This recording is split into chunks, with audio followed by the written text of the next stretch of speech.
शिवसेना उद्धव बाळासाहेब ठाकरे पक्षाकडून उपनेत्यांवर जबाबदाऱ्यांचं वाटप करण्यात आलेलं आहे। 12 उपनेत्यांवर विशेष जबाबदारी सोपवण्यात आलेली आहे।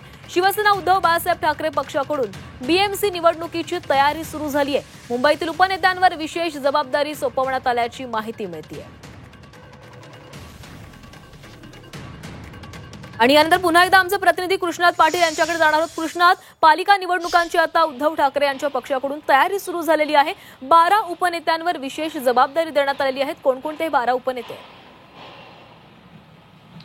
हे मुंबईतले खास करून उपनेते आहेत आणि प्रत्येक उपनेत्याकडे प्रामुख्यानं 2 विधानसभा मतदारसंघ हे वाटून देण्यात आलेले आहेत, ज्यामध्ये प्रामुख्यानं विधानसभा निवडणुका निहाय आणि येणाऱ्या महापालिका निवडणुका निहाय जी तयारी आहे ती होणार आहे। आणि एकंदरीत पाहायला गेलं तर यामध्ये अमोल कीर्तीकर आहेत, उद्धव कदम आहेत, विलास पोतनीस आहेत, विश्वास निरोकर आहेत, रवींद्र मेर्लेकर आहेत, गुरुनाथ खोत, नितीन नांदगावकर, सुबोध आचार्य, मनोज जामसुदकर आहेत, त्याचबरोबर अरुण दुधवडकर, अशोक धात्रक आणि सचिन अहिर अशा एकूण 12 उपनेत्यांवर ही जबाबदारी देण्यात आलेली आहे, ज्यामध्ये प्रत्येक उपनेत्याकडे 2 विधानसभा मतदारसंघ निहाय महापालिका निवडणुकीच्या तयारीच्या दृष्टीनं ही जबाबदारीचं वाटप करण्यात आलेलं आहे। आणि महापालिका निवडणुकीच्या तयारीची जी रणनीती आहे ती आता उद्धव ठाकरे गटाकडून आखली जात आहे आणि त्या दृष्टीनंच या उपनेत्यांवर जबाबदारी देण्यात आल्याचं दिसून येतंय।